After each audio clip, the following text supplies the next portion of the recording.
may yuridillahu bihi khairan yufaqihu fid-din. Shadaqallahu al-'azim. Sallallahu alaihi wa sallam para ashabi para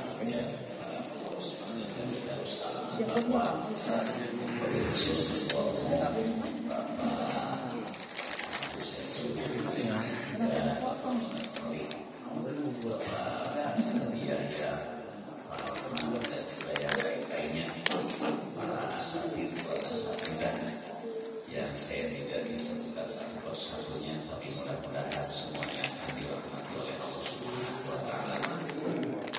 Pertama-tama mari kita panjatkan kepada Allah Subhanahu wa Ta'ala atas limpahan dan karunia. Alhamdulillah. Di malam yang mubarak ini kita masih diberikan menjaga kepada sehat walafiat, sehingga alhamdulillah kita akan memasuki tahun baru 1445 Hijriah. Dengan masuknya tahun baru berarti umur kita bertambah kurang.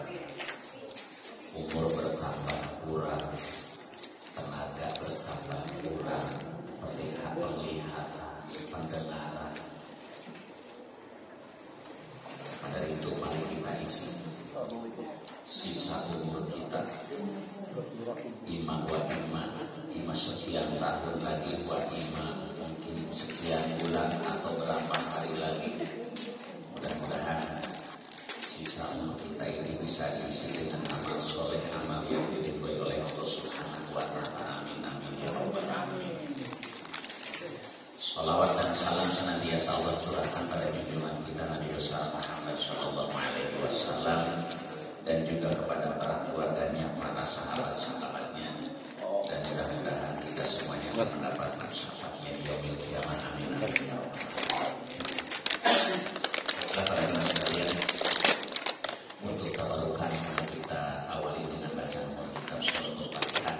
Mudah-mudahan dengan keberkahan kalian ini Allah Subhanahu wa Ta'ala akan mengabulkan hajat kita, baik hajat duniawi maupun hajat ukhrawi. Dan kita doakan saudara-saudara kita yang lagi sakit, mudah-mudahan dengan keberkahan Suratul Fatihah Allah akan penyakitnya, dipanjangkan usia, dimurahkan rezekinya. Anak-anak kita, cucu-cucu kita doakan mudah-mudahan mereka menjadi anak yang soleh dan solehah, taat kepada Allah dan Rasulnya, berbakti kepada kedua orang tuanya, berguna bagi usaha bangsa dan agama. Orang tua kita, guru-guru kita, saudara-saudara kita yang telah mendahului kita, mudah-mudahan mereka dilapangkan di alam kuburnya, diterima amal ibadahnya, diampuni segala dosanya. Ada hadirin niyah wa ala kulli niyatin shalihah ila hadratin Nabi Mustafa Muhammad sallallahu alaihi wasallam. Al-Fatihah. A'udzu billahi minasy syaithanir rajim. Bismillahirrahmanirrahim. Alhamdulillahi rabbil alamin. Arrahmanir rahim. Maliki yaumiddin. Iyyaka na'budu wa iyyaka nasta'in. Ihdinas siratal mustaqim. Siratal ladzina an'amta 'alaihim ghairil maghdubi 'alaihim waladdallin.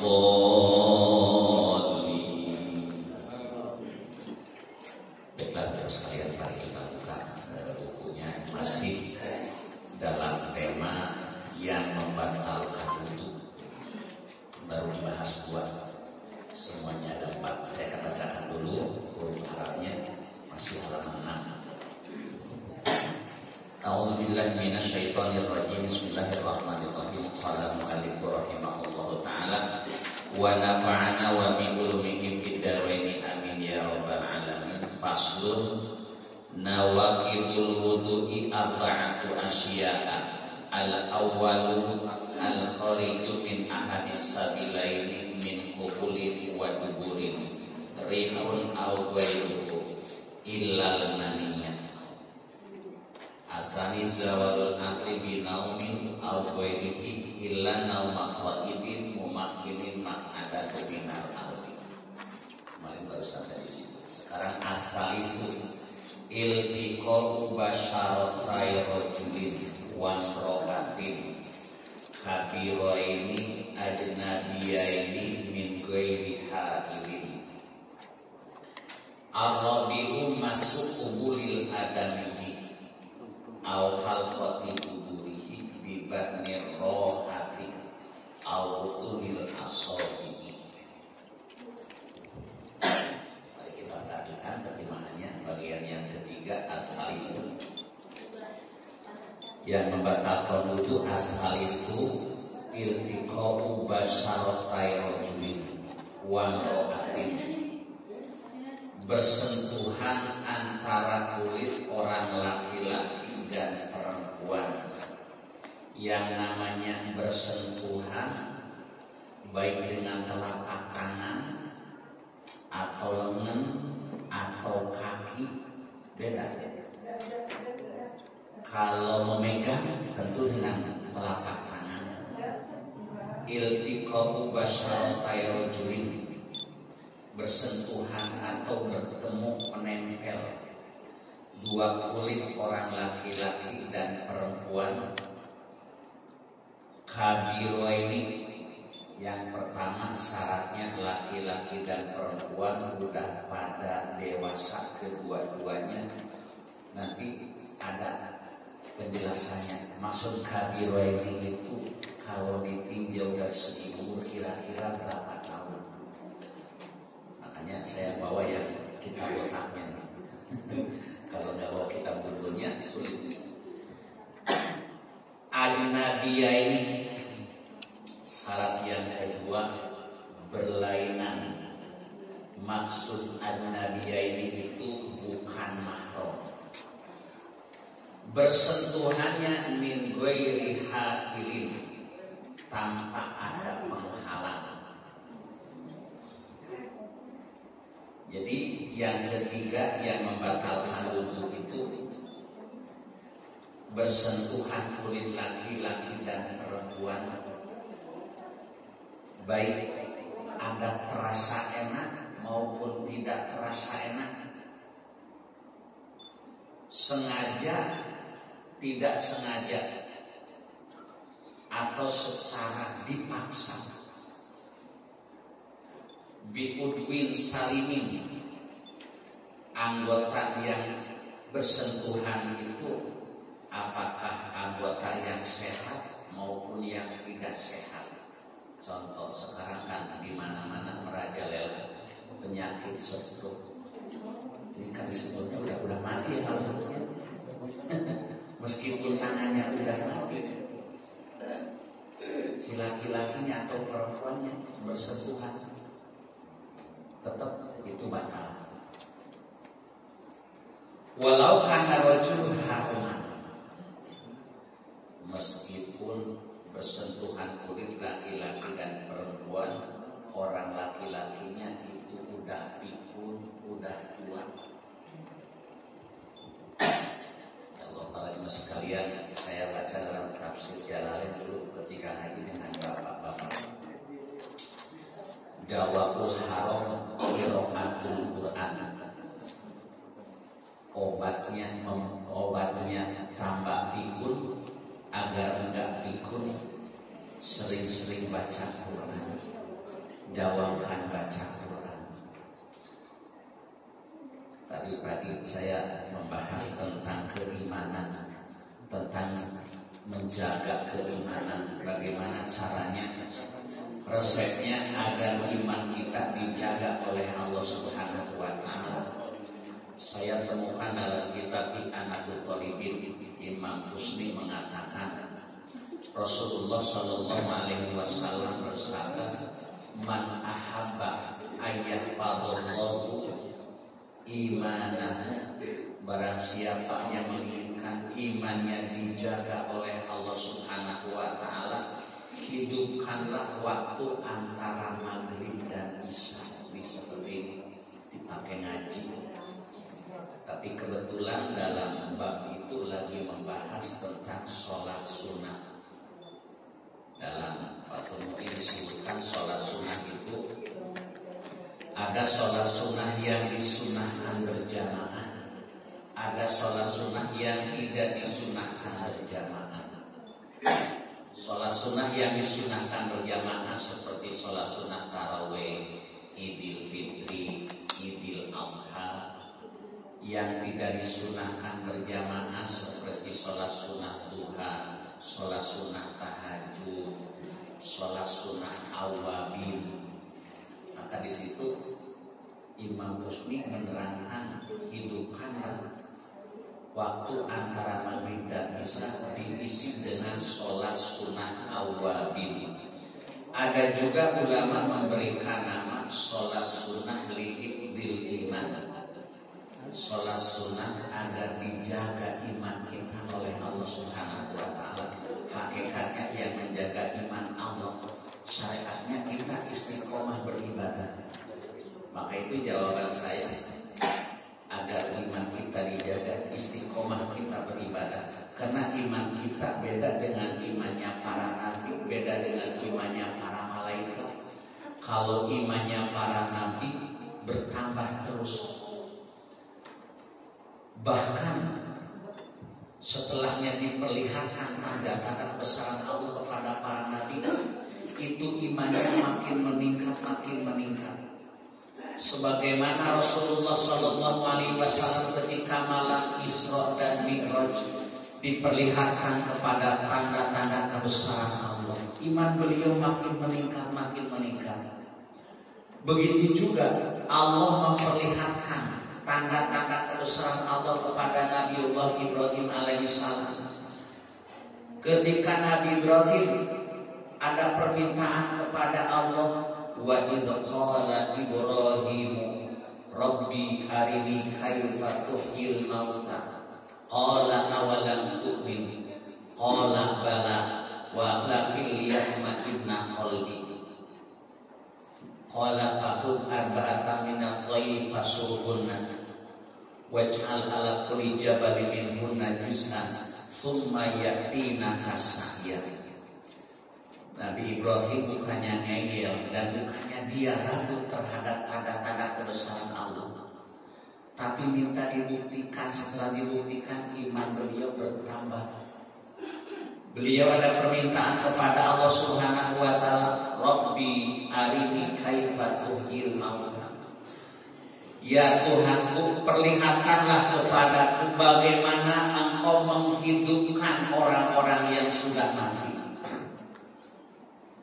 Allah bertanya kepada Nabi Ibrahim, kata Allah, awalam tu'min, bukankah kau belum beriman Ibrahim?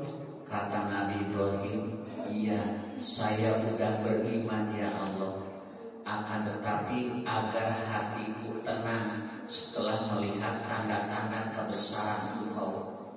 Kemudian Nabi Ibrahim diperintahkan oleh Allah Subhanahu wa Ta'ala, fakhudh arba'atan minat tayr, tangkaplah 4 ekor burung. Beliau menangkap burung merak, menangkap burung gagak, menangkap burung garuda. Enggak tahu burung garuda kayak apa ya? Enggak, burung Raja Wali. Raja Wali siapa? Syahdu Raja kan? Raja Wali Syahdu lagi. Kemudian menangkap ayam jago, itu burung garuda dipotong, burung merak, ayam jago, gagak dicincang, dicampur aduk. Kemudian diletakkan ke setiap burung, ditaruh. Kemudian Nabi Ibrahim memanggilnya. Gagak dipanggil, sudah hidup lagi, ayam jago hidup lagi, merak hidup lagi, garuda hidup lagi. Nah, disitulah keimanan Nabiullah Ibrahim alaihissalam makin bertambah, makin bertambah. Au kalladzi marra ala qaryati wa hiya khawiyatun ala urushiha. Ayat sebelumnya, atau seperti orang yang melewati suatu kampung.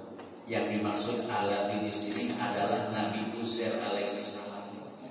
Dikisahkan dalam Al-Quran. Nabi Uzair pada suatu hari beliau naik keledai dan membawa makanan berupa buah tin. Buah tin itu sebenarnya herbal. Kenapa Allah bersumpah dengan buah tini wa zaitun? Itu herbal, bisa jadikan obat. Kemudian membawa minuman bukan air bening tapi dicampur dengan sirup. Nabi Uzair melihat rumah-rumah yang ada di kampung itu di Baitul Maqdis udah pada roboh. Ini penghuninya pada kemana nih? Penghuninya pada mati. Kata Nabi Uzair, ini bagaimana caranya? Allah menghidupkan orang-orang yang sudah mati. Bukannya Nabi Uzair tidak percaya. Ini cara untuk meningkatkan imannya Nabi Uzair. Tiba-tiba Nabi Uzair itu meninggal dunia. Lama waktu dia meninggal dunia, kemudian Allah hidupkan lagi. Setelah dihidupkan lagi, Allah bertanya, "Kam labista? Berapa lama kamu tinggal di sini?" "Yauman aw ba'da yaumin." Paling hanya setengah hari atau 1 hari. Kata Allah, "Kamu tinggal di sini mi'ata amin, lamanya 100 tahun." Coba lihat makanan kamu dan minuman kamu. Dilihat makanan buah pin masih utuh, minuman sirup juga belum basi. Kayaknya baru setengah hari saya di sini, perasaan tidur dohor kemudian bangun di sore-sore, apa mungkin 1 hari? Kata Allah, "Wandur ilahi mari." Lihat keledai kamu, itu kendaraannya keledainya udah tinggal tulang belulang. Maka Allah memperlihatkan tanda-tanda kebesaran Allah. Lihat tulang belulang. Kami akan bungkus dengan daging, akan balut dengan daging. Setelah dibalut dengan daging, kemudian kulit. Itu keledai seketika berdiri dan hidup lagi. Nah, disitulah Nabi Uzair alaihissalam makin meningkat imannya karena diperlihatkan kepada tanda-tanda kebesaran Allah. Mari kita lanjut. Jadi yang membatalkan wudu yang ketiga, bersentuhan kulit laki-laki dan perempuan, baik sengaja maupun tidak sengaja, ada syahwat atau tidak ada syahwat, laki-lakinya udah pikun atau masih muda,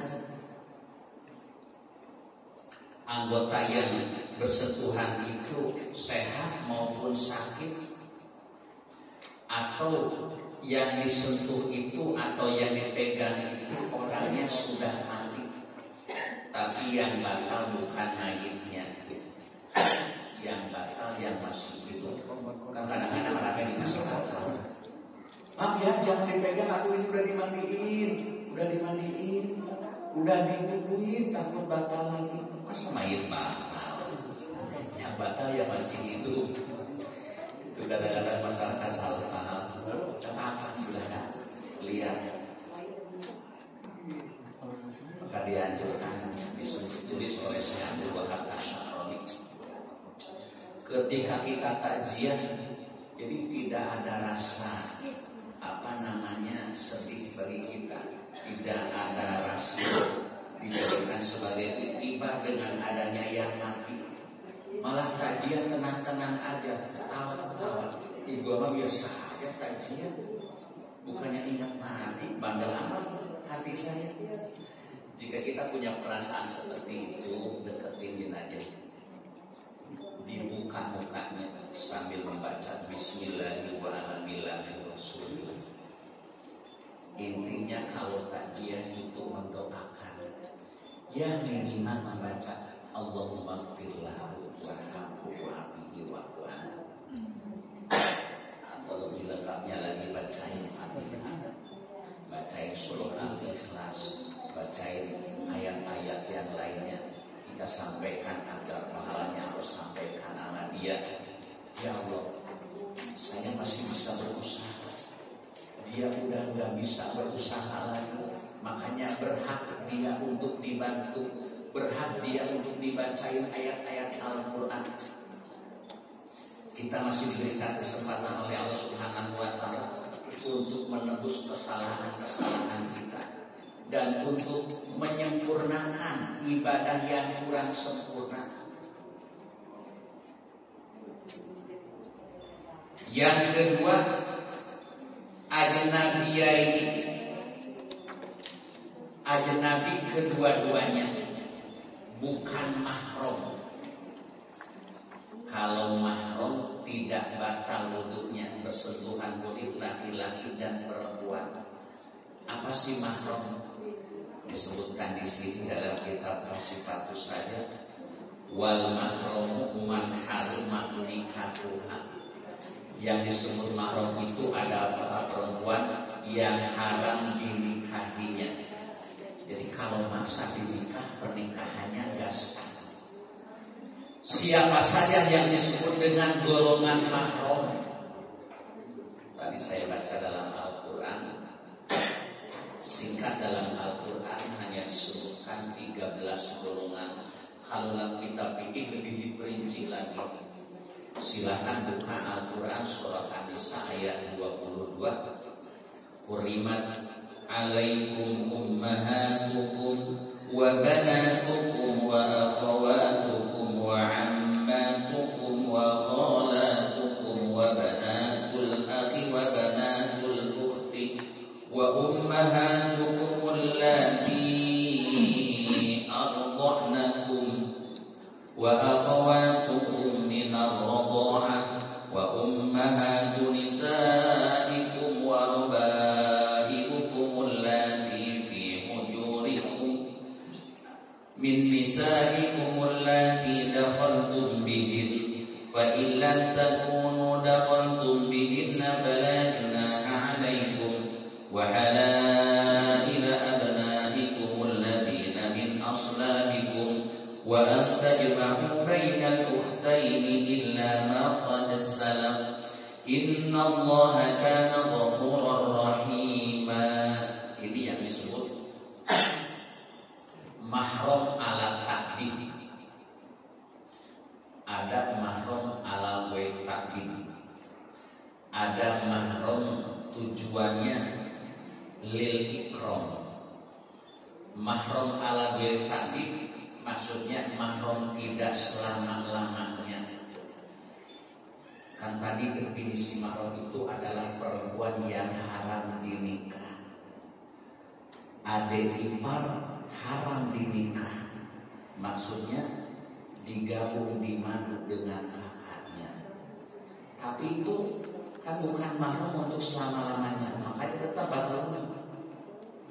Maksudnya kalau kakaknya diracun, anak adiknya dinikah, sah.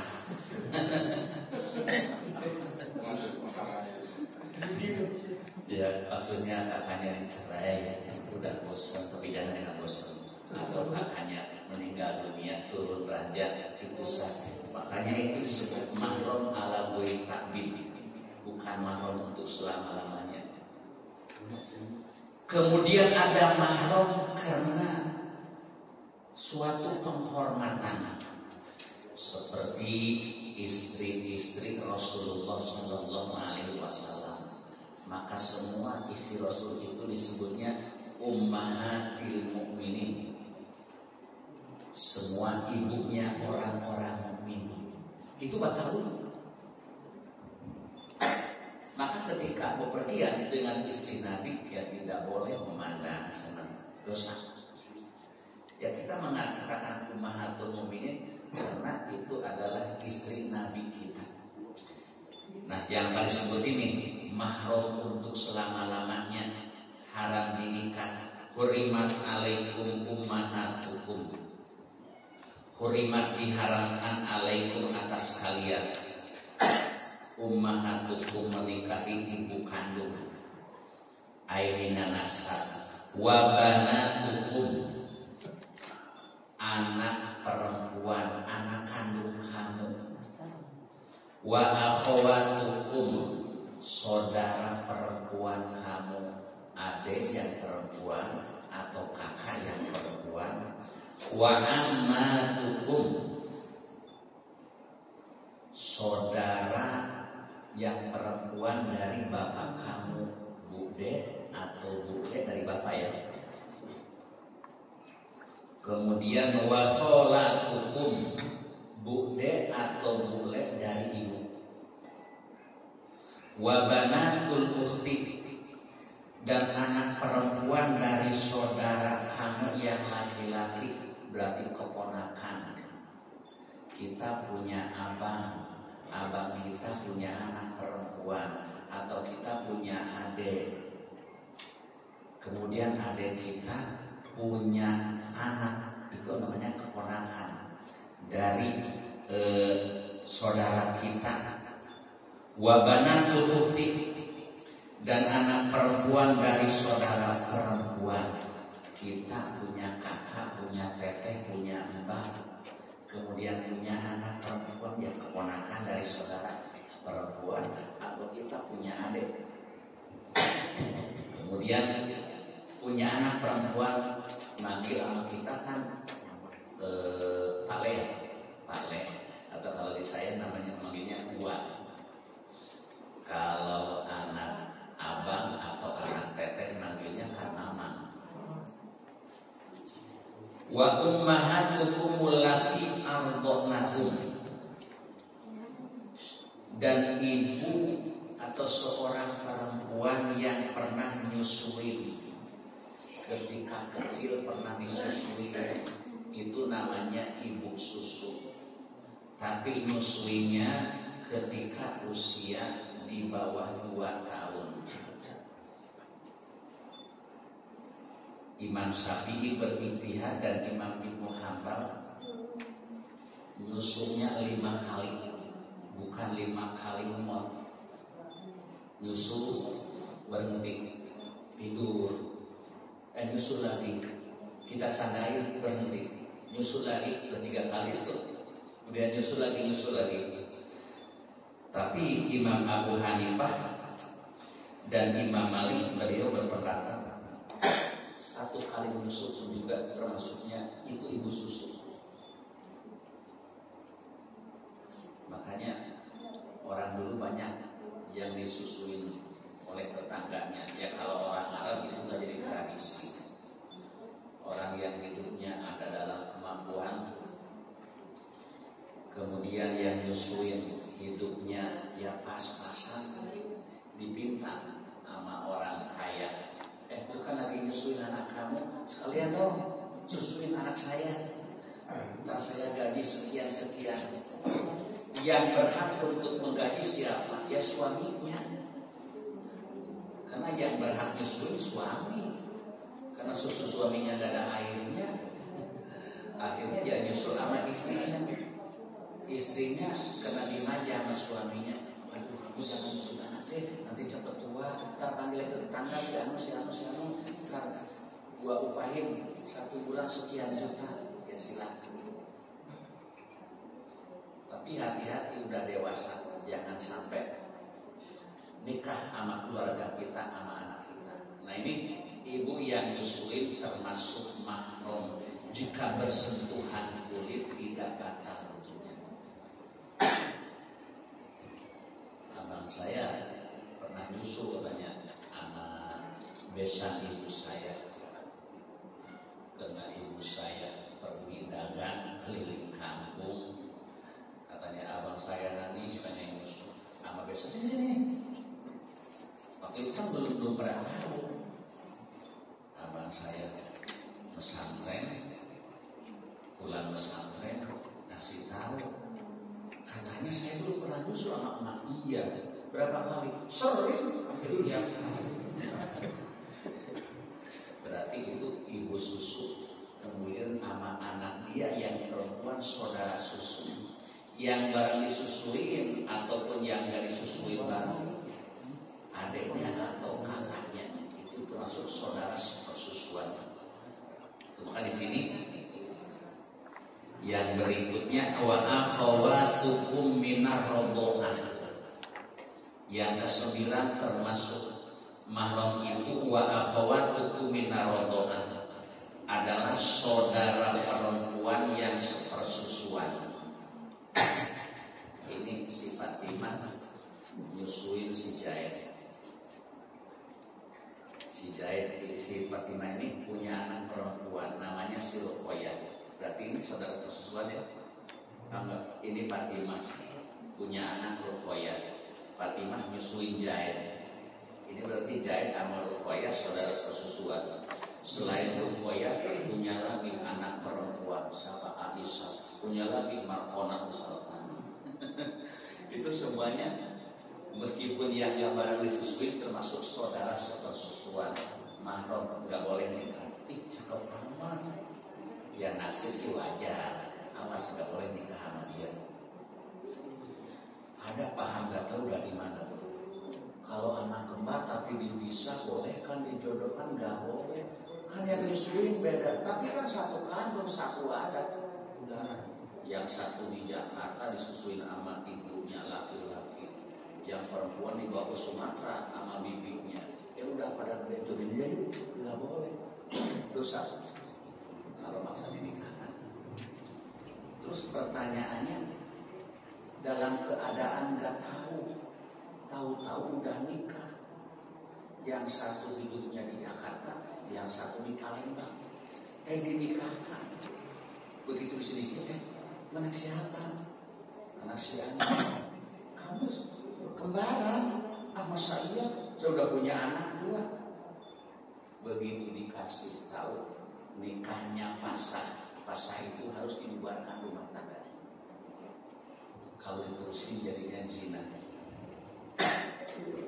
Bahkan ada orang mengeluh sama saya karena anaknya nakal.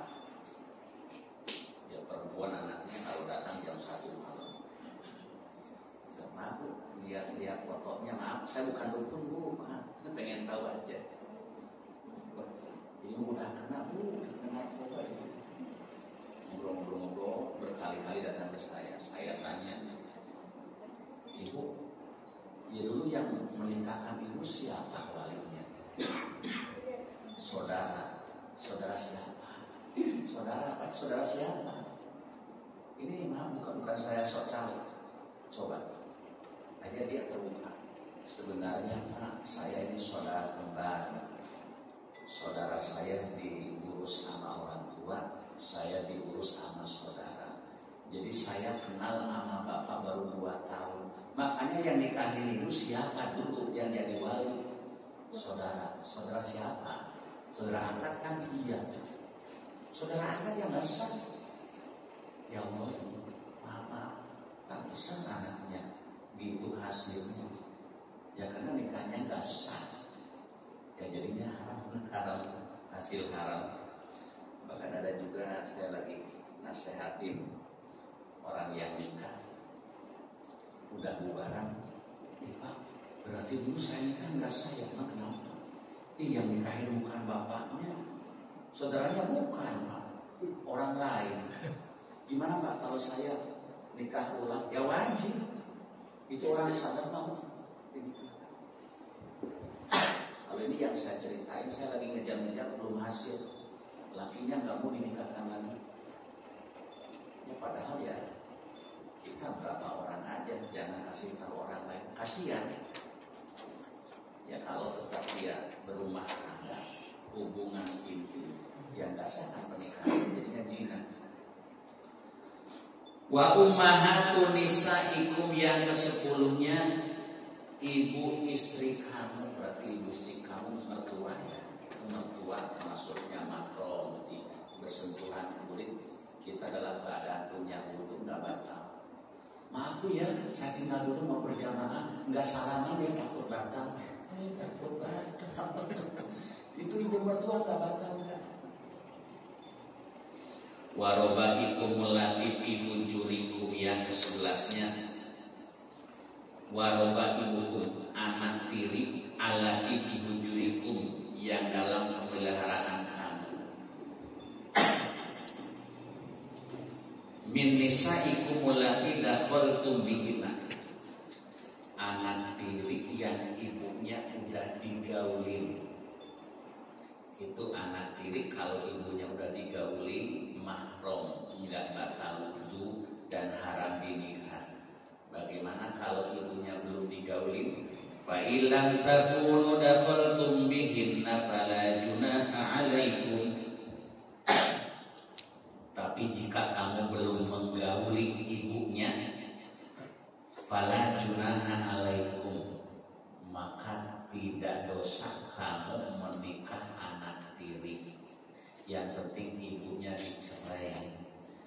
Jam 8 nikah, jam 10 anaknya datang. Ibu maaf saya macet bu. Macet di mana kamu? Itu dari bandara. Ini lakinya minggu ini siapa? Cakep-cakep banget, bening-bening anak. Siapa itu? Itu anak saya Pak. Oh kamu punya anak? Ya kan saya udah ngomong punya anak. Anak saya lebih cakep daripada saya. Kalau tahu lu punya anak, apa dari kau? Emang bapak mau nikahin sama saya? Ya mau lah. Masih tinggi kamu udah nong-nong. Ya kalau ibunya gitu, udah Pak, saya minta dicerai aja, nikahin anak saya. Panggil saya buat jadi itu ya. Saksi.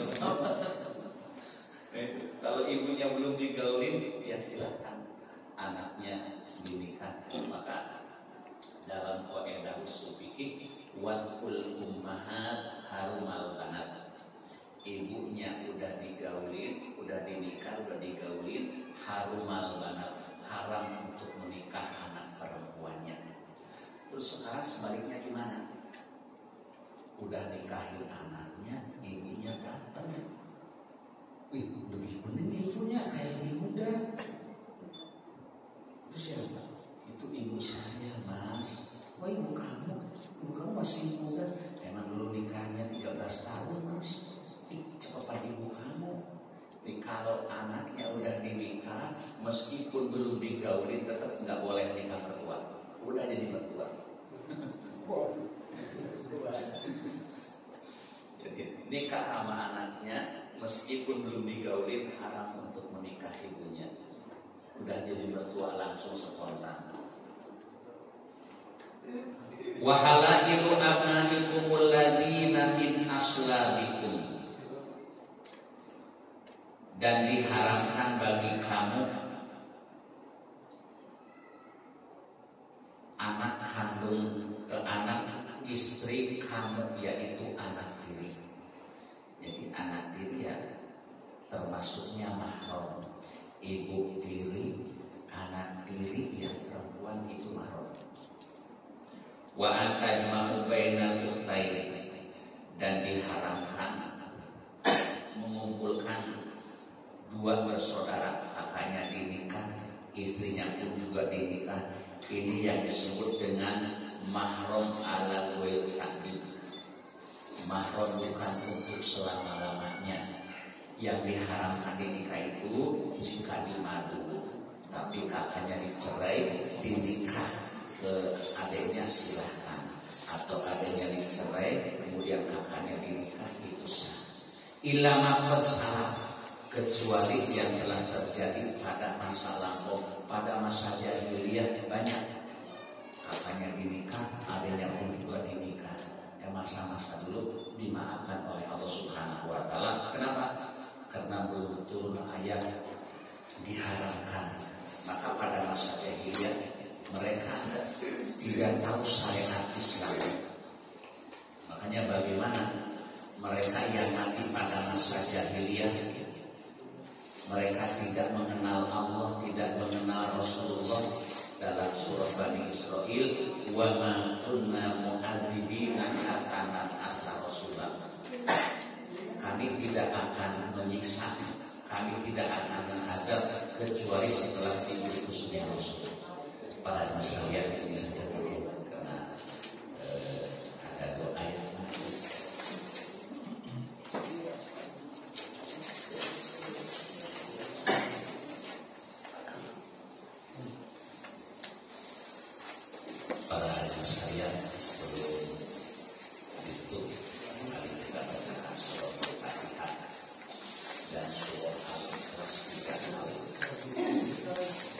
surah Al-Ikhlas 3 kali itu pahala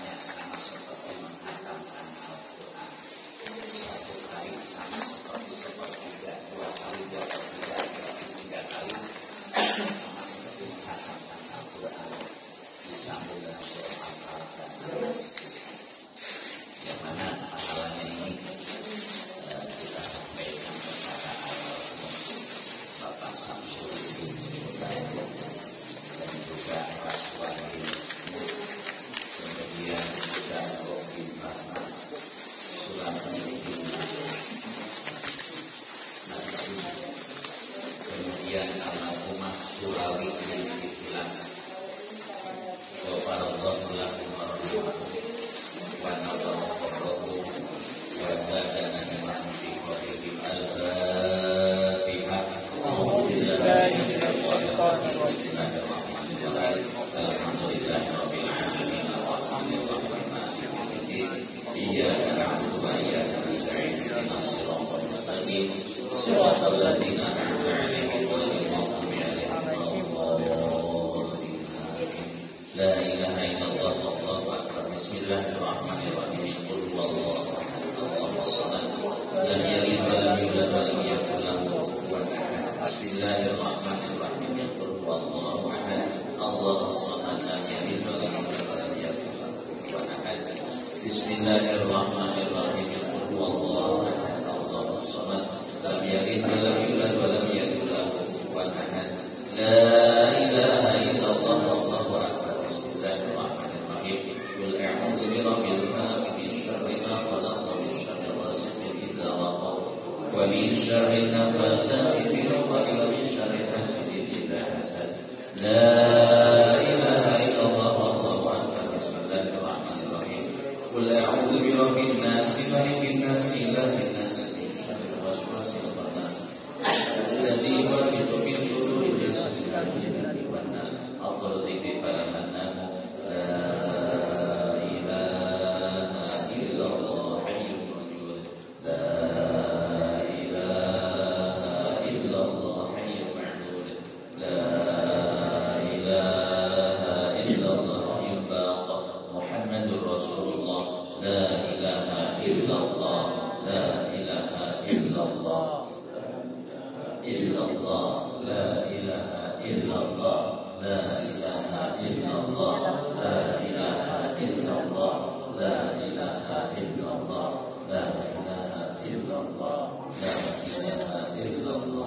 la ilaha illallah la ilaha illallah la ilaha illallah la ilaha illallah la ilaha illallah sayyiduna Muhammadur Rasulullah sallallahu alaihi wasallam karimatun thayyibatun haqqun alaina nahya wa alaina وبها نبعث الشرط من الآمن برحمة وكرم يدل سيدنا ونبينا محمد صلى الله عليه وسلم بما وعده إلى حضرة النبي مصطفى محمد صلى الله عليه وسلم. الفاتحة. أعوذ بالله من الشيطان الرجيم. بسم الله الرحمن الرحيم. الحمد لله رب العالمين الرحمن الرحيم مالك يوم الدين إياك نعبد وإياك نستعين اهدنا الصراط المستقيم صراط الذين أنعمت عليهم غير المغضوب عليهم ولا الضالين. اللهم صل وسلم وبارك على سيدنا محمد وعلى آله وصحبه رضي الله تبارك وتعالى ويسعد بنا في أجمعين آمين. الجنة نعيم حمد الشاكر حمد يوافي نعمك بالمزيد يا ربنا لك الحمد كما ينبغي للكريم وعظيم سلطانك. اللهم إنا نستغفرك ولوالدينا وأنفسنا وأبانا وأموالنا وكل بيتنا. اللهم اجعلنا وإخوتنا في كنفك ورحمتك وجوارك ويدك من الشيطان المريض والجبار عليم عن وذلك من شر كل شر إنك على كل شيء قدير. اللهم جملنا بالعافية والسلامة وهبنا بالتقوى والاستقامة وعنا بموجبات الندمة إنك سميع الدعاء.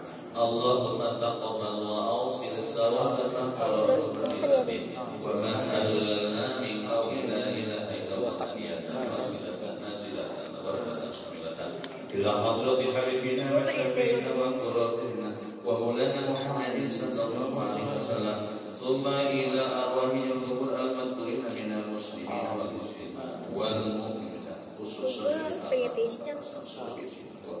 almarhum Rasulullah almarhum saudara almarhum Rasulullah. Allahumma ighfir lahum warhamhum wa'afihim wa'fu 'anhum. Allahumma ij'al qabrahum rawdatan min riyadil jinan wa la taj'alhu barira.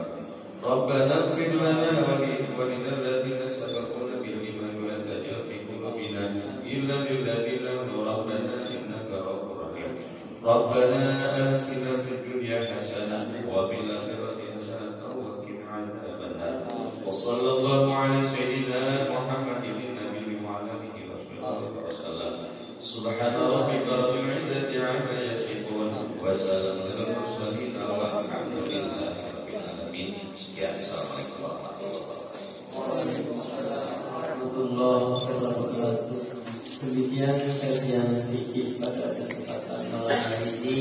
Mudah-mudahan untuk bermanfaat untuk kita semua dan juga dijazakumullah khairan katsir kepada jemaah yang sudah mendoakan almarhum Bapak Samsudin Sudarjo.